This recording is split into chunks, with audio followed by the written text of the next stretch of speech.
fechar os meus olhos e conversar com Deus. É hora do passe e vou me concentrar, pedir a Deus para cegar. Algumas pessoas perguntaram aí no início, porque não assistiram na semana passada, se iria ficar ruim para assistir devido à lacuna, né? Um pouquinho só. O tema é o conhecimento dos fluidos. Semana passada nós nos prendemos mais à questão de entender o que é o conhecimento. E hoje nós vamos adentrar um pouquinho no fluido e semana que vem a gente conclui, né, a questão dos fluidos. Falaram também da questão da lógica matemática, né? Lógica matemática nada mais é do que nós traduzirmos o conhecimento do dia a dia com a matemática, porque assim, eu não sou chegado à matemática, eu não sou bom de matemática, minha área é mais a área de humanas, mas os caras que são bons de matemática dizem que quem sabe matemática sabe tudo, que a matemática se relaciona inclusive com música, com arte. E o que é matemática? Matemática são símbolos que tentam traduzir o conhecimento da vida, né, da ciência.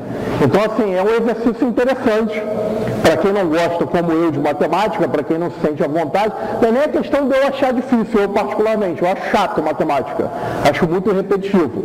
Mas quando você encontra um objetivo para aplicar isso, fica muito prazeroso, pelo menos há quem diga, né? Bota aqui na frente, aqui, ó, para não ter. Ok? Deixa eu só, antes de nós começarmos, me entregaram algumas perguntas na semana passada. Na verdade, pergunta foi só uma. As outras foram algumas observações interessantes, né? Tem uma aqui, que eu estou entendendo assim mais ou menos, me parece, eu queria ir em lugar... Me parece ser o seguinte, eu queria ir no lugar que se pode chamar o espírito de uma pessoa falecida. Isto pode prejudicar a sua evolução? Me parece que a pergunta, se por acaso a pessoa estiver aí, depois no final vem aqui que a gente conversa, pergunta sobre a questão de falar com uma pessoa que já desencarnou, se isso atrapalha ou melhora. Aí depende, não é nem a questão de que se falar com a pessoa vai melhorar ou atrapalhar, não é isso, vai depender da condição espiritual da pessoa, se ela está apta naquele momento a entender o que está acontecendo. Se o espírito está entendendo o que está acontecendo, ou seja, que ele morreu, mas que não morreu. Ele morreu, mas não saiu da vida. Se ele está ciente dessas questões e as consequências que isso traz, sempre ajuda, é sempre um conforto. Agora, lembro do André Luiz, no livro Nosso Lar, que insiste em visitar a família e quando chega lá, a esposa está casada com outra pessoa. No momento em que ele se depara com isso, ele vai agir muito mal e depois ele acaba entendendo a situação. Então vai depender da evolução do espírito, né? Bom, o outro, como eu falei, as duas outras que tem aqui, eu entendi como só uma observação, né? Então, se não for, depois no final, as duas outras pessoas que fizeram as colocações me procuram no final, tá? Eu entendi que uma realmente é uma pergunta essa, e as outras duas foram só uma observação que me pareceu interessante. Bom, vamos lá, gente. Conhecimento dos fluidos, né? Nós paramos semana passada nisso aqui. Concluindo, né, nós vimos aquela questão da filosofia, do pensamento filosófico, da questão da crença. A crença é o que eu acredito, mas eu não sei explicar porquê, né? E o conhecimento é quando você sabe explicar porquê. Então está lá, Aristóteles, pai da ciência, conhecimento é crença verdadeira justificada racionalmente. Quem dizia que o conhecimento era uma crença verdadeira e justificada racionalmente era Platão, mestre de Aristóteles. Aristóteles era discípulo de Platão, mas Aristóteles vai discordar um pouco de Platão. Ele vai dizer que concorda que é uma crença que tem que ser verdadeira, que tem que ser justificada racionalmente, mas vai dizer que o conhecimento também precisa ser comprovado. Para Aristóteles, o conhecimento você tem que provar. E aí, por isso, ele é considerado como o pai da ciência, o primeiro a pensar em ciência. O Espiritismo vai ter, conversamos semana passada, o seu aspecto filosófico. O Livro dos Espíritos é um tratado de filosofia, está escrito isso lá na contracapa, né? Então Kardec vai dizer, é uma filosofia de bases científicas e consequências ético-morais. Então, é um conhecimento, é uma crença verdadeira, com justificativa racional. O Livro dos Espíritos trata disso, mas que tem que estar comprovada pela ciência. Se não for comprovado pela ciência, o Espiritismo tem que acompanhar a ciência. E o conhecimento de novas coisas vão trazer consequências ético-morais. Alguns lugares das obras de Kardec que trazem isso com muita clareza. Dissemos que o Espiritismo é toda uma ciência, toda uma filosofia. Está no Livro dos Médiuns, no capítulo do método. Quem, pois, seriamente queira conhecê-lo deve, como primeira condição, dispor-se a um estudo sério, a persuadir-se de que ele não pode, como nenhuma outra ciência, ser aprendido a brincar. Então não dá para tratar de Espiritismo sem levar ele a sério, como a gente leva qualquer outra ciência. Ainda no Livro dos Médiuns, ainda outra vantagem apresenta o estudo prévio da teoria. Isso aqui nós chegamos a conversar semana passada. A de mostrar imediatamente a grandeza do objeto, o alcance desta ciência. Aquele que começa por ver uma mesa a girar ou a bater, se sente mais inclinado ao gracejo, porque dificilmente imaginará que de uma mesa possa sair uma doutrina regeneradora da humanidade. O que ele está dizendo? Aquele que vai tomar contato com o Espiritismo e primeiro vê um fenômeno, e esse camarada não tem nenhum conhecimento prévio sobre o que está acontecendo ali, e aí ele usa o fenômeno, o exemplo da mesa girando, uma mesa voando, ele vai dizer que ele vai estar muito mais inclinado ao gracejo, porque ele nunca vai achar que uma mesa se mexendo vai trazer um conteúdo importante para a humanidade. Temos notado sempre que os que creem antes de haver visto, ou seja, a pessoa que se depara com o fenômeno com um conhecimento prévio, apenas porque leram e compreenderam, longe de se conservarem superficiais, são, ao contrário, os que mais refletem. Ou seja, você tomar contato com o fenômeno já tendo um conhecimento. Kardec observa que isso funciona muito melhor. O conhecimento. Lá na Gênese, o Espiritismo e a ciência se completam reciprocamente. A ciência sem o Espiritismo se acha na impossibilidade de explicar certos fenômenos, só pelas leis da matéria.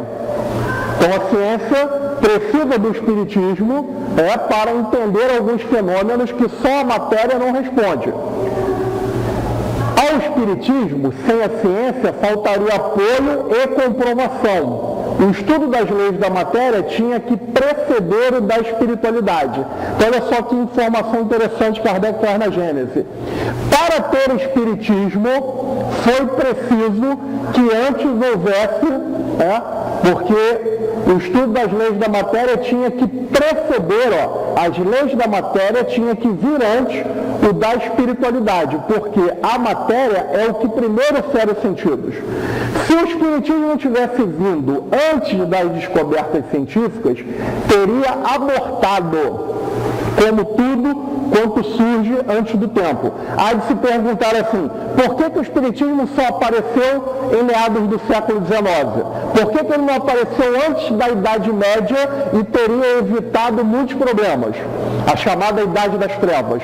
Porque não havia condições, estrutura de conhecimento para que ele aparecesse. Se ele aparece antes do tempo, ele teria sido colocado de escanteio e teria sido renegado ao esquecimento. Enquanto o homem não conheceu as leis que regem a matéria e não pôde aplicar o método experimental, andou a errar de sistema em sistema no tocante ao mecanismo do universo e à formação da Terra. Então, primeiro ele teve que conhecer as leis da matéria para entender como o universo foi formado. Caminhando de par a par com o progresso, o Espiritismo jamais será ultrapassado. Ou seja, à medida que o Espiritismo vai acompanhando o progresso, está no caráter da revelação espírita lá na Gênese, então, à medida que ele acompanha o progresso, ele nunca vai ser ultrapassado. O Espiritismo vai ser sempre uma doutrina atual, desde que ela acompanhe a ciência. Por quê? Se novas descobertas lhe demonstrarem estar em erro acerca de um ponto qualquer, ele se modificaria nesse ponto. Se uma verdade nova se revelar, ele a aceitará. Significa dizer que Kardec diz que se o Espiritismo em determinado momento aparecer uma ciência, uma descoberta, que diga, o Espiritismo aqui nesse ponto errou, o Espiritismo muito tranquilamente, sem preocupação nenhuma, muda e acompanha a ciência, não há problema nenhum. Isso não é um dogma, isso não é um mistério de Deus, isso é conhecimento. O conhecimento, lembra que nós falamos semana passada, o conhecimento ele é uma verdade relativa, porque a verdade real, a realidade absoluta, que é a verdade, ela é absoluta. Como é que o relativo vai entender o absoluto? Mas para o relativo crescer, ele vai adquirindo conhecimento, e à medida que a gente adquire conhecimento, a gente vai se aproximando da verdade. É dessa maneira. Ok? Então isso aí foi só para a gente embasar bem essas questões da gente perceber como é que o Espiritismo ele se coloca de uma maneira muito tranquila com relação, até porque ele se baseia nisso. É uma doutrina filosófica de base científica e de consequências ético-morais. Então o Espiritismo é muito tranquilo. Toda vez que alguém apresenta alguma nova lei, agora apareceu a partícula de Deus, o bóson de Higgs. E aí, como é que fica o Espiritismo? Muito bem. Não invalidou de maneira nenhuma. A gente vai lá fazer um estudo comparado e vê que ele não derrubou em nada o Espiritismo. Ah, mas e se derrubar? O Espiritismo se acerta e acompanha a ideia, sem problema nenhum. Ok? Então vamos lá, gente. Uma coisa interessante, lembre-se que hoje a gente vai falar de fluido. Força e lei. O que são? Lembram que nós falamos das questões da lógica e da racionalidade, as bases da lógica e da racionalidade? A primeira era a identidade. Precisamos saber de quem estamos falando. O que é uma força? O que vocês entendem por uma força? O que altera ou provoca um movimento no corpo, cessando o seu estado de repouso. Então dá para entender que, vocês entendem também que uma força é uma intenção?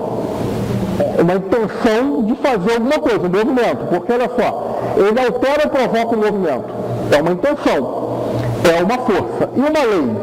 Um princípio, um preceito, uma norma criada para estabelecer as regras que devem ser seguidas. É um ordenamento.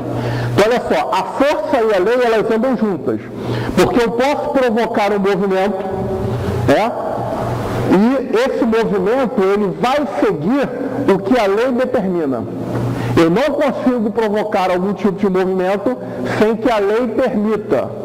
E lembram que na semana passada nós falamos que não dá para mudar uma lei? Só quando é lei jurídica. Mas as leis da natureza, estabelecidas lá no primeiro capítulo do Evangelho segundo o Espiritismo, não vêm destruir as leis, porque não dá para destruir a lei. Ela é universal, ela é de Deus. Uma lei, aí a gente fala assim, está sendo castigado porque ele contrariou a lei. Isso é um pensamento católico. Isso não é um pensamento espírita. Porque não dá para contrariar a lei. Aí nós demos um exemplo. Se eu me jogar daquela janela, eu vou cair e vou morrer. Porque eu contrariei a lei e estou sendo castigado? Não, eu não contrariei a lei. Eu fui ali, me joguei, a lei da gravidade me matou. É a lei. Não estou sendo castigado. Eu simplesmente obedeci o movimento da lei. Ok? Tranquilo aí, força e lei? Vai ser muito importante a gente entender isso. Tá? Então vamos pensar o seguinte, gente, Big Bang. O Big Bang é a teoria mais aceita hoje da criação do universo. Na realidade, os camaradas que defendem o Big Bang é uma teoria, e para ser levada à condição de teoria, porque já existem várias confirmações. Eles dizem, inclusive, que o Big Bang ele não é uma explicação da origem do universo, e sim de como o universo se desenvolveu a partir de um determinado ponto. Vamos entender por quê. Bom, rapidamente, que eu só vou passar um pedacinho do vídeo. O Big Bang, qual é a questão do Big Bang? A ciência mais, o que a ciência mais acredita é que o universo foi criado da seguinte maneira: um ponto onde a matéria toda estava concentrada, muito concentrada, menor do que a cabeça do alfinete, todo o universo concentrado ali naquele ponto. Em determinado momento houve uma explosão. Estava muito quente a explosão e essa matéria começou a se expandir e foi criando tudo que acontece no universo. O universo, uma das comprovações da existência do Big Bang é justamente a descoberta do Edwin Hubble, que ele lá com cálculos matemáticos, astronômicos, observação, ele comprova que o universo está expandindo.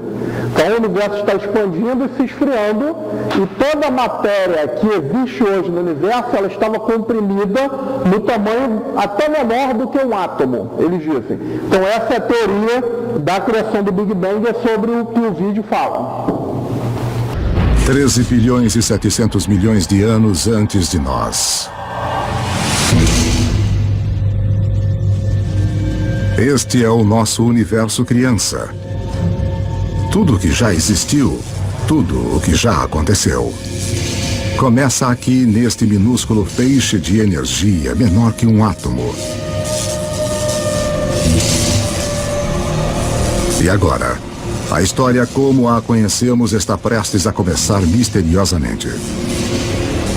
Por razões que talvez nunca saberemos, o nosso universo de repente estoura.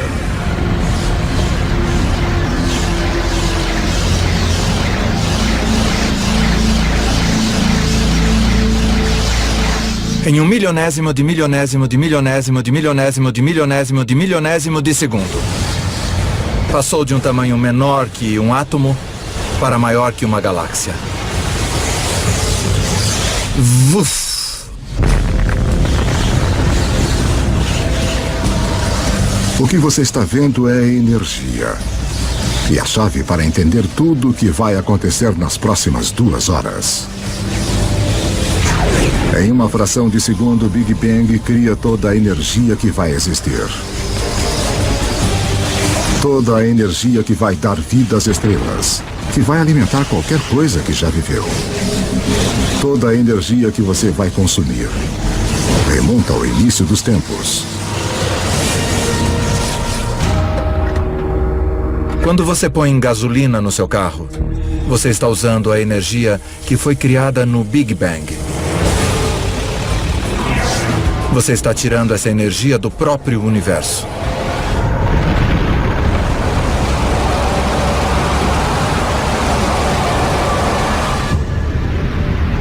Estamos há apenas alguns minutos em nossa viagem de 2 horas. Mas já se passaram 380 mil anos. Você está prestes a testemunhar o nascimento de seus ancestrais originais. Os primeiros átomos. Isso é hidrogênio. O universo irá usá-lo para fazer tudo no mundo ao redor de nós. O hidrogênio é como um time de beisebol. Você diz, com qual jogador eu quero começar a minha equipe? Bem, se eu quiser iniciar um universo, eu quero começar com hidrogênio. Porque dele, com muito calor e muita pressão, você pode criar mais tipos de átomos. Os primeiros átomos estouraram pelo início do universo. Infelizmente para nós, eles não se espalham uniformemente. Porque naqueles minúsculos bolsões com mais átomos, a gravidade, o grande escultor do início do universo, põe sua mágica para funcionar.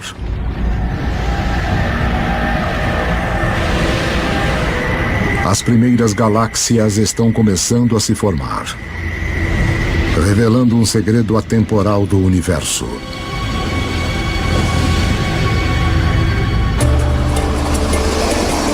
Por toda a história, sempre que mais matéria e energia forem reunidas em um lugar, mais coisas complexas podem surgir. Nós temos todos esses centros urbanos ao redor do planeta, onde tanta criatividade e arte, tanta ciência e cultura surgiram por causa dessas oportunidades das coisas interagirem entre si. Realmente em um sentido onde existem coisas, novas coisas podem se desenvolver e onde não há nada, nada de fato pode se desenvolver. 13 bilhões e 400 milhões de anos antes de nós. 300 milhões de anos após o Big Bang. Dentro das galáxias, em formação, a gravidade continua a apertar nuvens de gás e pó, fazendo que a pressão e o calor subam violentamente. Quando a temperatura atinge 10 milhões de graus Celsius, átomos de hidrogênio chocam-se, criando um novo elemento, o hélio, e rajadas radiantes de energia. As primeiras estrelas nascem. De repente, havia esses novos sinais de luz resplandecendo, jogando energia no universo. Que se faça luz. Mas algo está faltando nesse universo inicial. Há bilhões de estrelas, mas não há nenhum planeta. Para formar os planetas e, eventualmente, as pessoas, para dar o próximo passo que tornaria toda a história possível, o universo precisa de mais para trabalhar do que só hidrogênio e hélio. Os elementos complicados, os mais pesados, dos quais criamos as coisas, por exemplo, o ferro ou a vida que é criada do carbono e coisas assim, são fabricados nas estrelas. Podemos ver estrelas como o nosso Sol como fontes de luz. Mas há algo maior acontecendo nas profundezas. As estrelas são fábricas de elementos. Elas fundem o hidrogênio em hélio, o hélio em lítio, forjando 25 dos elementos mais comuns que precisaremos para viver, incluindo o carbono, o oxigênio, o nitrogênio e o ferro. Então, há mais de 12 bilhões de anos, as estrelas já estão criando o elemento que vai estimular a idade do ferro. Permitirá a construção das cidades e a criação de alguns dos monumentos mais famosos da humanidade.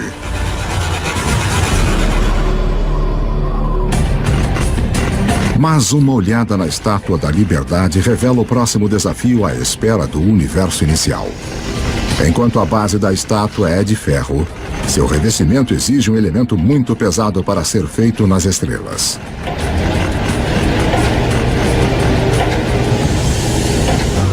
Para a senhorita Liberdade ter um material na sua pele. Para que haja ouro nos anéis de casamento. Ou urânio nos reatores nucleares. Alguns elementos tiveram que ser criados de outra maneira. As estrelas não têm energia suficiente para fazer o trabalho, mas se a fábrica de elementos não é potente o suficiente, que tal explodir a fábrica? Apenas alguns milhões de anos após as primeiras estrelas se formarem, algumas delas explodiram. Estas explosões, conhecidas como supernovas, são as maiores explosões do universo desde o Big Bang, fornecendo o impulso extra de energia necessária para fundir elementos mais pesados. Na explosão de fogo de sua própria destruição, as estrelas criam urânio, ouro, todos os elementos restantes que vão encher o nosso mundo. Bom, isso aí foi uma descrição breve, né? O vídeo inteiro ele descreve todo. O Big Bang é bem fácil de encontrar na internet, só botar lá Big Bang, né? Você vai encontrar lá no YouTube também. Isso é uma descrição do Big Bang que eu achei interessante para quem não conhece, ou para quem conhece não sabe do que se trata, ou não sabe como aconteceu, né? Só para a gente entender algumas questões, tá? Olha só, ele descreve lá exatamente o quê? Que no começo, e aí no começo tinha o quê? Tinha uma coisa. Não sabem dizer o que, porque eles dizem que não tinha nada, não é isso? A ciência diz que não tinha nada. Então no início aqui, ó, no início tinha uma coisa. Porque não tinha nem as moléculas, não tinha nem os átomos. O hidrogênio, que é o mais simples, ainda não tem. Aí no minuto depois inicial vai surgir aqui nessa coisa a tal das forças. A tal das forças, que os espíritos dizem a Kardec que na realidade só existe uma força elementar, que as outras são interpretações da força elementar. Então aqui nesse momento inicial, eles dizem que vai nascer a gravidade, O eletromagnetismo, a força nuclear forte é fraca. A gravidade, a gente conhece o eletromagnetismo, né? Positivo e negativo. Né? Os opostos se atraem, os iguais, né, se repelem. Eletromagnetismo, a força nuclear forte e fraca diz respeito a como o núcleo do átomo, que são prótons e nêutrons, ou seja, existem no mínimo dois núcleos positivos, dois elementos positivos no núcleo do átomo. Positivo se repele, os prótons, e tem o nêutron. Como é que o próton fica ali tão pertinho do outro? Essas forças aqui que trabalham nisso. Né? E os elétrons também, a maneira como eles compõem o átomo. E aí o que ele diz? Explodiu, se expandiu. Quando se expandir o universo, você vai ter inicialmente essa coisa aqui, vai formar o hidrogênio. Ele descreve aí, que é a coisa mais simples, não é isso? E esse hidrogênio vai com outras moléculas, aí quem quiser se aprofundar no assunto vai ver que não tem só hidrogênio. Na verdade, o hidrogênio já é uma composição, tem os quarks e por aí vai. Né? Só que vai acontecer uma disseminação dessa poeira no espaço e a gravidade, que é o quê? Lembram que nós falamos do que é uma força?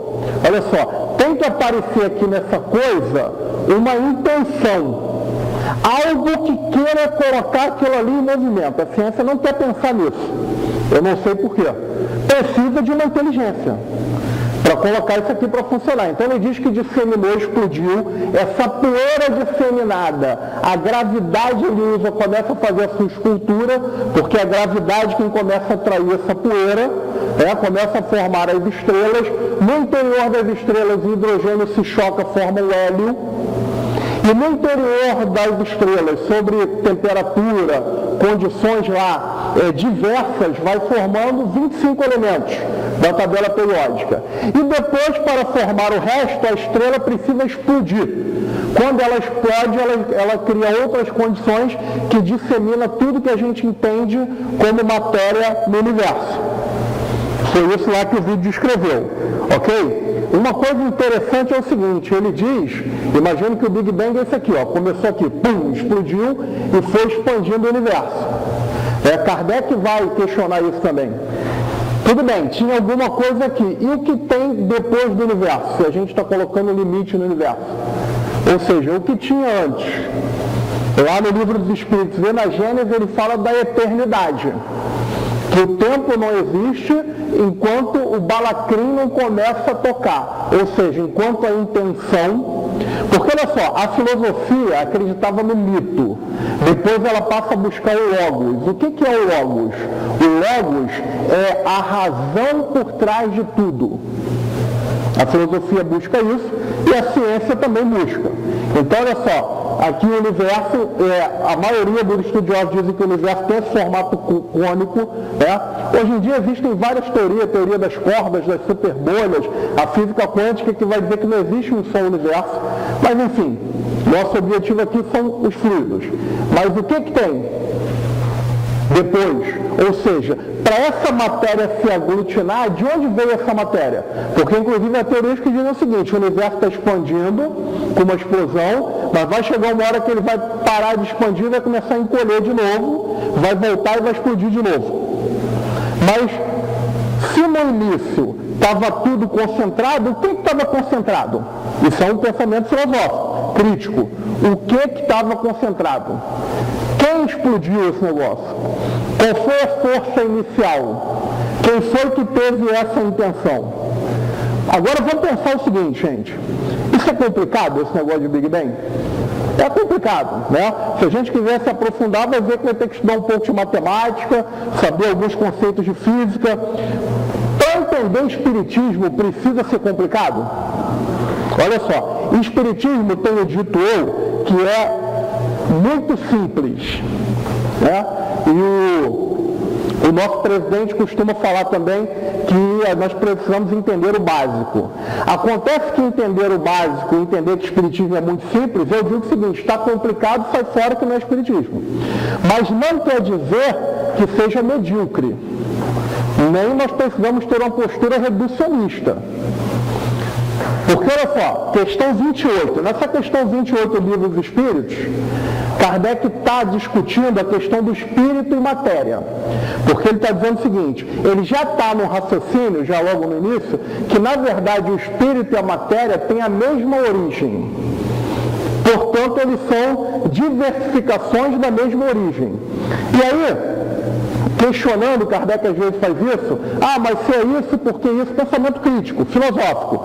Chega um determinado momento que ele diz o seguinte, uma vez que o próprio espírito é alguma coisa, não seria mais exato e menos sujeito à confusão designar esses dois elementos gerais pelas palavras matéria inerte e matéria inteligente? O que Kardec está dizendo? Já que espírito e matéria têm a mesma origem, vamos chamar a matéria que precisa do espírito para se animar de matéria inerte, e a matéria, que é o espírito, que ele que vai dar animação à matéria, vamos chamar de matéria inteligente?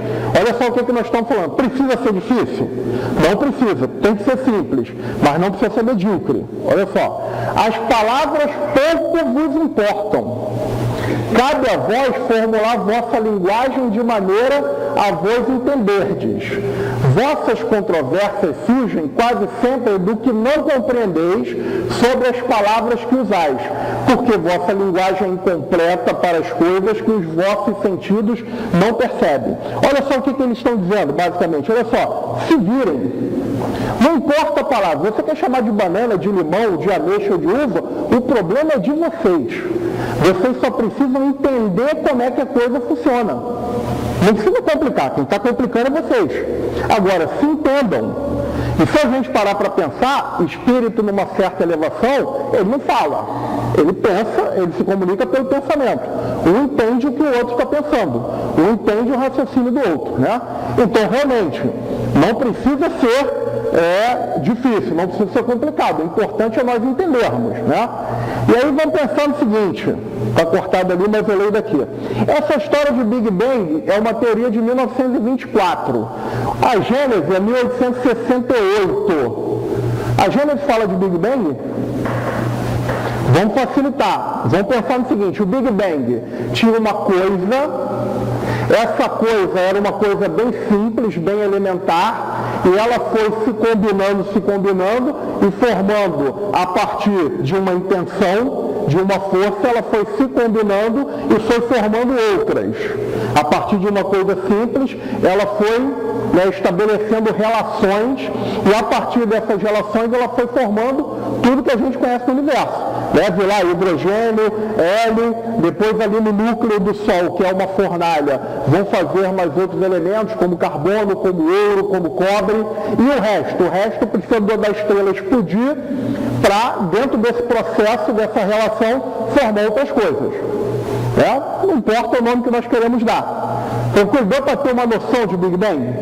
Olha só o que Kardec fala lá em Leis e Forças na Gênese. Há um fluido etéreo que enche o espaço e penetra os corpos.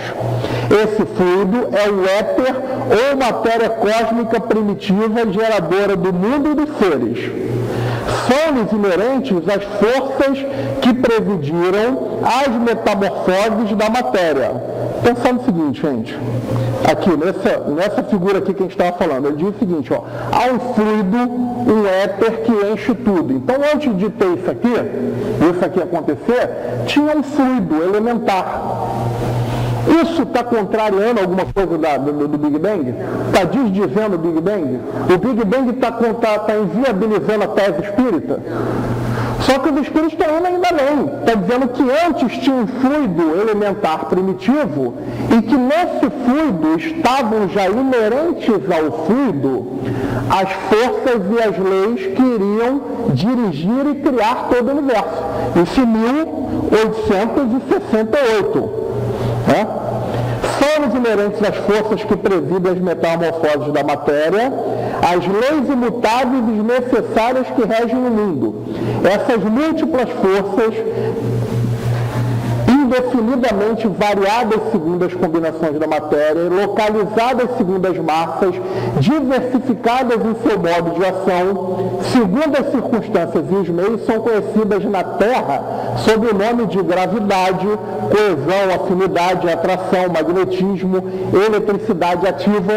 Então, olha só, em 1868, antes da teoria do Big Bang, antes de tanto conhecimento, já sabia-se da matéria, pensava-se à época que o átomo era indivisível. Hoje já vemos aí que existem milhares, né, de elementos, além do próton, do nêutron e do elétron, que formam o átomo. Né? Antes disso, ele já está dizendo que essas forças, essa intenção de fazer alguma coisa, ela é conhecida na Terra, né, pelo nome de gravidade, coesão, afinidade, forças e leis. Os movimentos vibratórios do magnetismo, os movimentos vibratórios do agente são conhecidos sob o nome de som, calor, luz, etc. Em outros mundos, elas se apresentam sob outros aspectos, revelam outros caracteres desconhecidos da Terra e na imensa amplidão dos céus, forças em números indefinidos se têm desenvolvido numa escala inimaginável. Isso é uma descrição do Big Bang? Só que ele está falando o seguinte, olha, existe um fluido no universo, um fluido primitivo, que nesse fluido já existem as bases, leis e forças para conter tudo que existe. É o fluido cósmico universal. Ali já tem tudo. Ali já está essas forças que serão intenções, que irão modelar tudo, e as condições materiais para tanto. O que falta, o que ele não diz ali, e depois dirá, é que precisa do primeiro impulso, a primeira vontade, né, que a gente pode dizer que é o hálito de Deus. Ok? Então está aqui a descrição do Big Bang em 1868. Como Deus criou o universo? Para me servir de uma expressão usual pela sua vontade. Nada revela melhor essa vontade todo-poderosa do que estas belas palavras da Gênesis. E disse Deus, faça-se a luz. Poderemos conhecer o modo da formação dos mundos? Tudo o que se pode ver e o que podeis compreender é que os mundos se formam pela condensação da matéria espalhada no espaço. Presta atenção, isso aqui é 157. O Gênesis é 1868, é o 5º livro. Então, antes ainda, ele vai dizer que tudo se forma pela condensação da matéria espalhada no espaço. Então, olha só, não é isso que descreve o Big Bang? Que tinha lá a matéria, que se formou lá num ponto só, explodiu, foi tendo lá as forças, gravidade, eletromagnetismo, força nuclear forte, fraca, hidrogênio, hélio e por aí foi. Está aí? Em algum momento a ciência está contrariando o espiritismo? E se contrariar, a gente vai atrás da ciência. Claro que a ciência é séria, né? Então as coisas loucas que tem por aí. Né? No 22, ele vai dizer que a matéria existe em estados que para vós são desconhecidos. Pode ser, por exemplo, tão etérea e sutil que não cause nenhuma impressão aos vossos sentidos. Entretanto, é sempre matéria, embora para vós não seja. Então, olha só uma informação já interessante. A gente está falando de fluido, não está, gente?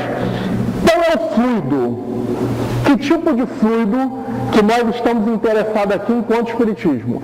É aquele fluido que sem ele não tem como explicar nenhum fenômeno espírita das relações entre o mundo material e o mundo espiritual. Olha só o que essa questão está dizendo. A matéria existe em estados que para vós são desconhecidos. Então, olha só, quando o Big Bang está falando de hélio, hidrogênio, carbono, urânio, isso é conhecido para a gente? Não é disso que ele está falando. Ele está dizendo que existe matéria ainda e que não foi conhecida, que nós ainda não tivemos capacidade para entender nem para perceber. Mas que, no entanto, é matéria. Ela segue as mesmas leis e as mesmas forças do movimento que a matéria que nós já conhecemos segue. Ou seja, o que Kardec fala sobre a questão da indução. Partir de alguma coisa conhecida, porque o que ele diz? Se não fosse a descoberta das leis que regem a matéria, não era possível o espiritismo se estabelecer. Então, de algo conhecido para o desconhecido. E aí ele vai descortinando. Até porque o que ele disse?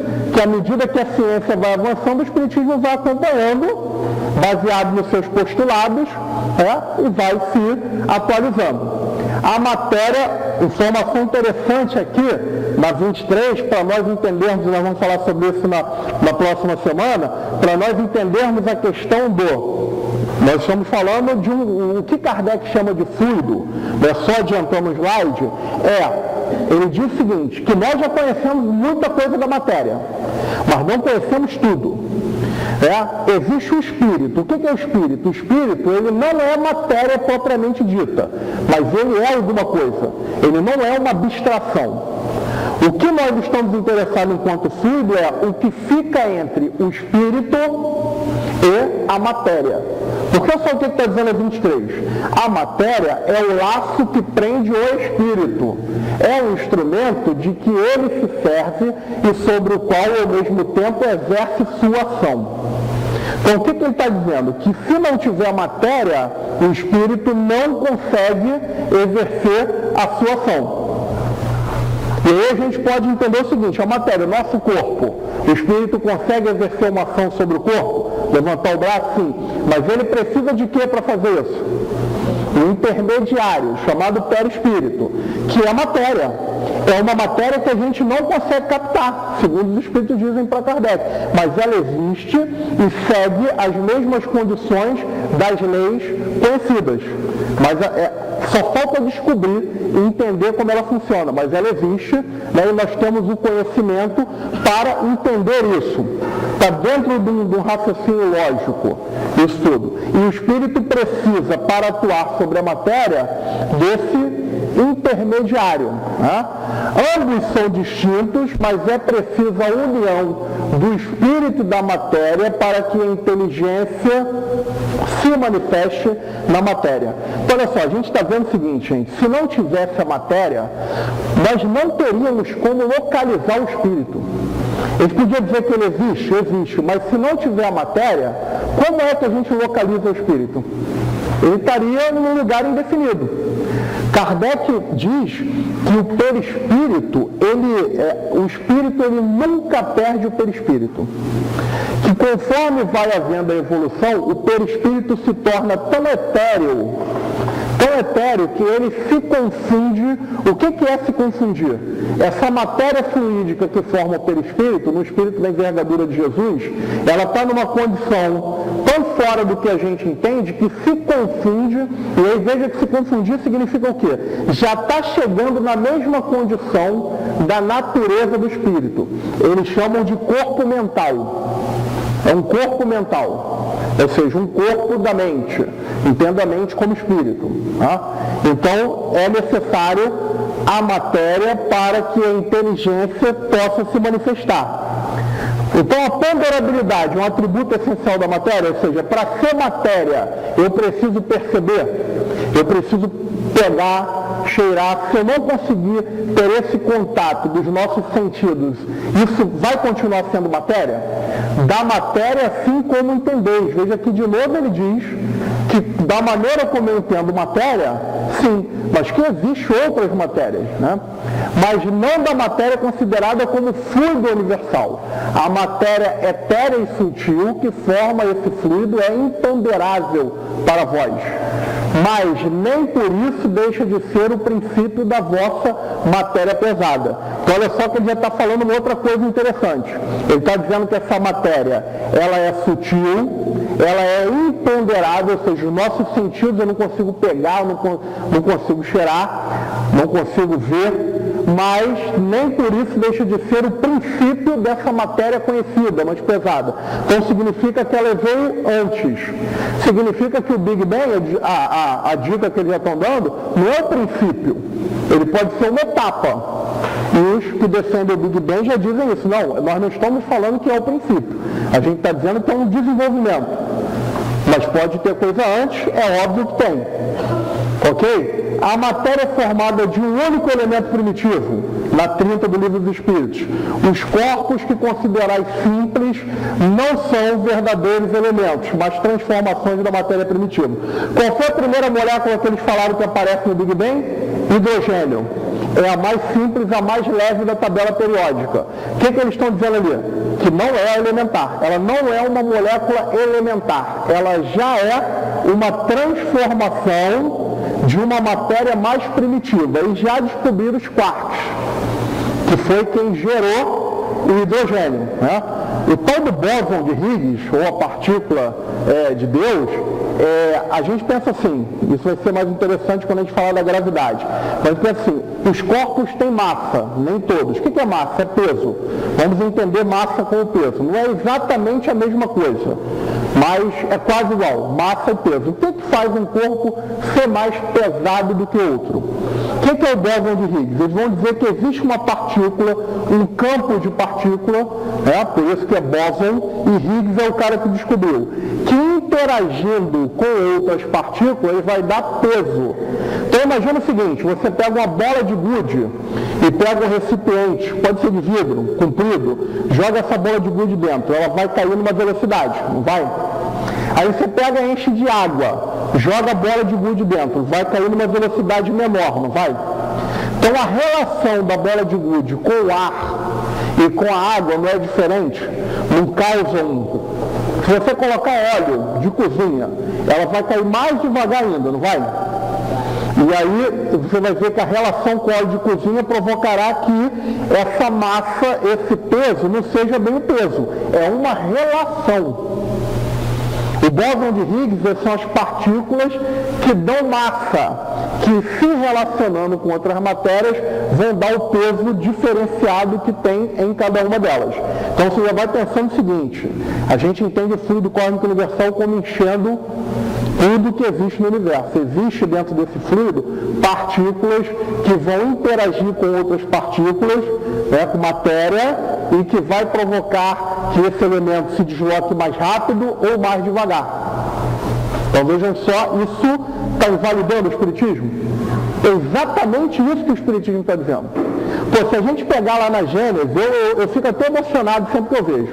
A descrição que o Galileu Galilei dá para a criação das estrelas e dos planetas, e você pega uma descrição qualquer na internet do Marcelo Gleiser, por exemplo, parece que o cara leu Kardec. É a mesma descrição. 1868. Tá?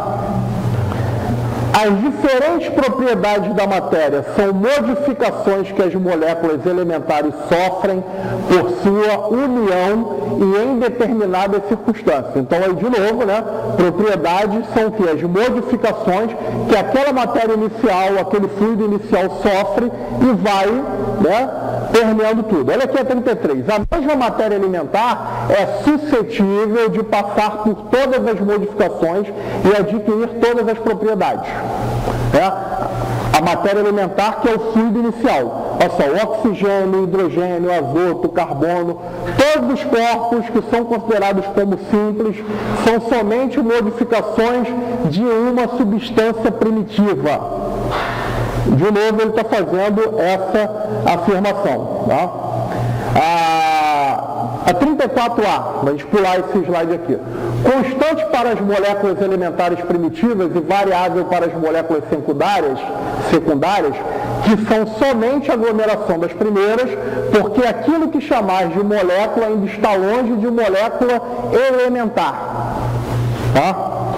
Então, gente, vamos pensar o seguinte, qual é o nosso interesse?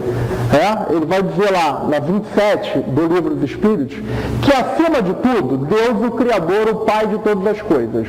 Deus, Espírito e Matéria são o princípio de tudo que existe, a Trindade Universal.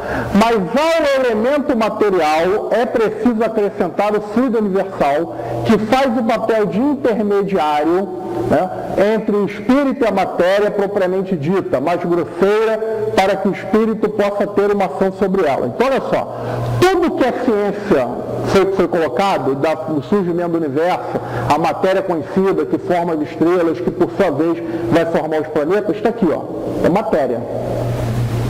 O espírito é aquilo que não é algo abstrato.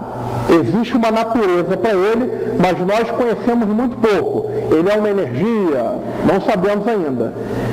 O fluido que Kardec se refere é um fluido que está aqui, entre o espírito e a matéria.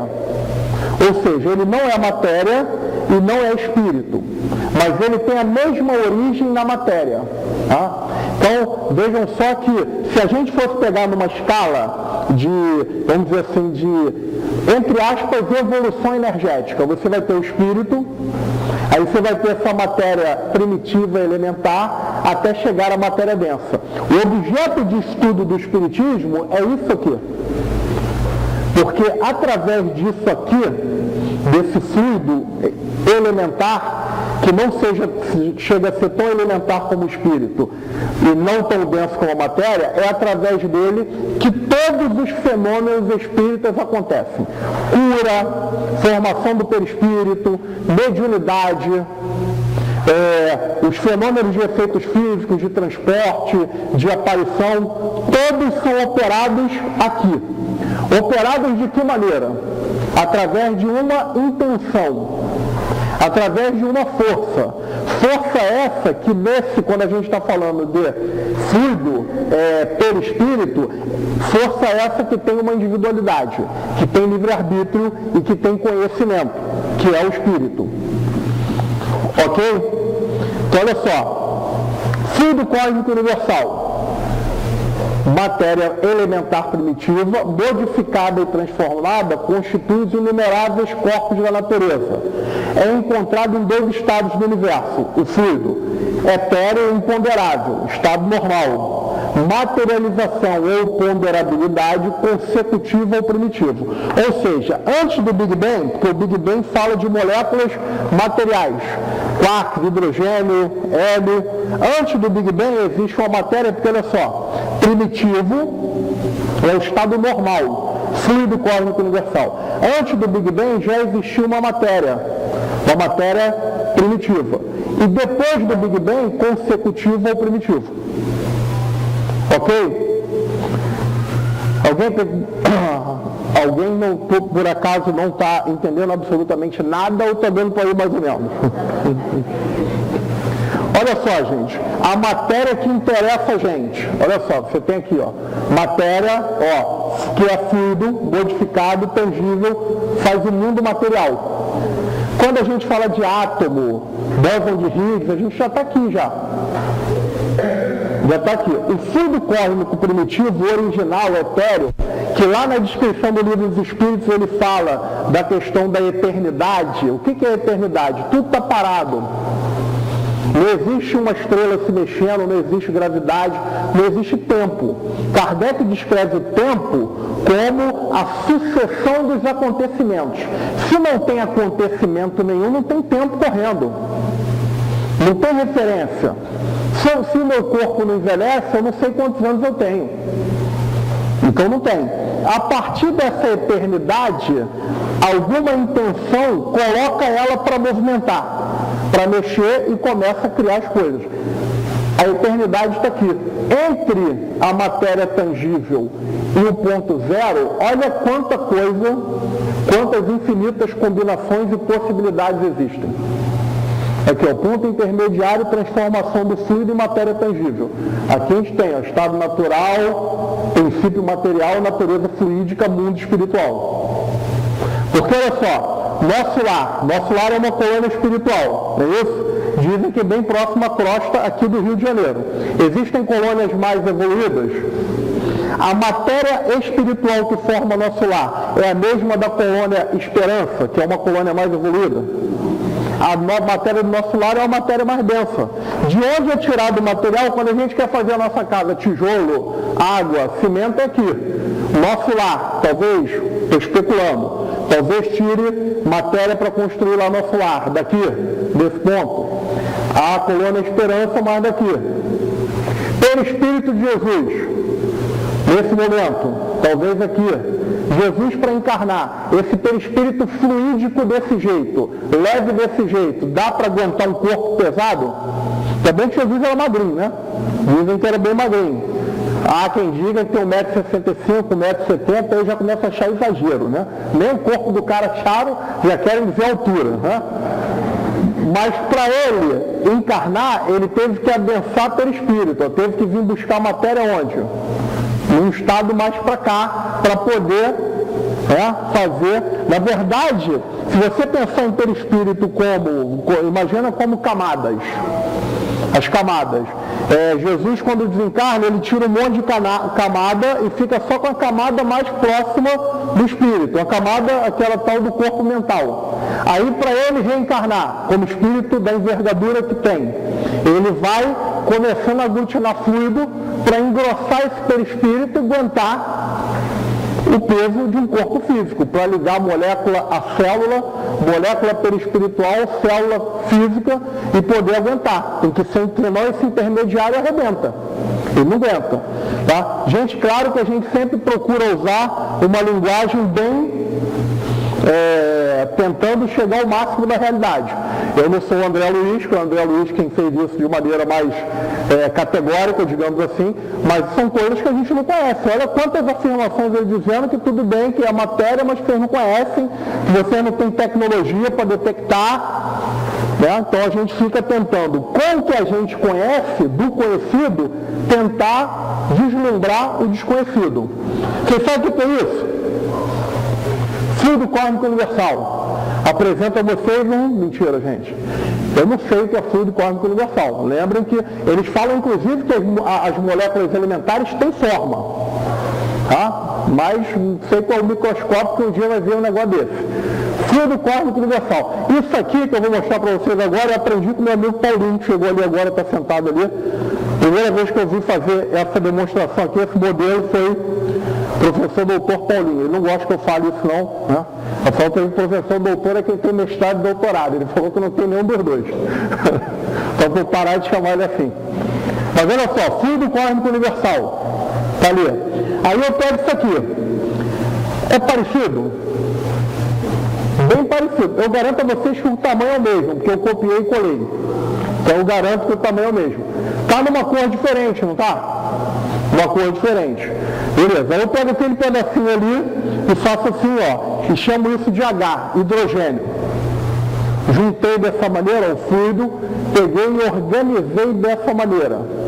É só para a gente entender. Chamei isso de hidrogênio. Peguei o outro ali, ó, está parecido com o fluido inicial, mas não está igual esse aqui, já está em uma condição diferente. Eu quis fazer assim. A minha intenção foi essa. Eu transformei, fiz daquele jeito ali, daquela maneira eu chamei de oxigênio. Eu tenho uma molécula de hidrogênio, uma molécula de oxigênio, aí eu vou, coloco outra, eu preciso de uma lei da física chamada lei de afinidade das moléculas, da química, quer dizer, e aí quando essa lei de afinidade age em cima de moléculas que têm afinidade, eu formo o H2O. Mas a partir de quê, gente? A partir de um ponto elementar que eu chamei de fluido cósmico universal. A partir de um ponto inicial, pela transformação, eu mudei a coloração aqui, organizei do jeito, estou brincando de Deus. Vamos dizer que Deus pensou nisso. Tá? Aí eu venho aqui, ó, o que eu faço? Eu coloco 2 de hidrogênio agora, não é igual? 2 de oxigênio, H2O2, é água oxigenada. Água oxigenada e água normal é a mesma coisa? Mas não dá para ver que eles são formados quase dos mesmos elementos, apenas modificados, temperatura e por aí vai. Então imagine esse fluido que é inicialmente imponderável, que aplicando intenções e forças nele, organizado por uma inteligência, ele vai montando tudo que existe no universo. Só para a gente finalizar, o tempo acabou. Olha só, você tem gás, para a gente perceber o seguinte, você tem gás, tá vendo? Moléculas aqui, essas moléculas estão mais espalhadas do que essas estão mais juntinhas, então, aqui quando está mais juntinho, ou seja, sobre uma pressão diferente, está líquido. Quando está mais afastado, está gasoso. Então são a matéria sob leis e forças diferentes. Está vendo? Gasoso, a molécula como é que está afastada uma da outra. O líquido é o sólido, como é que está junto. Mas há espaço ali entre elas. Mesma coisa aqui, ó. Está vendo? Moléculas bem juntas, oxigênio e hidrogênio aqui ligados, ó. ligações, tá vendo? Ao sólido, como é que as moléculas estão ligadinhas, o líquido, como é que elas, tá vendo? Já não estão tão ligadas, e o gasoso estão completamente afastadas, ó. Só para a gente perceber, eu quero que a gente perceba essa variedade, mas que parte de um ponto inicial, ok? Eu vou parar por aqui, não vou entrar na gravidade, a gravidade eu falo na semana que vem, e na semana que vem a gente vai conversar sobre. Lembre-se que eu falei da importância de entender a questão da força e das leis. Porque, olha só, a partir dessa matéria que nos interessa, que é o fluido, Kardec chamou de fluido, os espíritos também, como é que os espíritos vão agir sobre esse fluido para poder movimentar tudo que a gente conhece enquanto matéria do mundo espiritual. Tá ok? Gente, obrigado. Até semana que vem.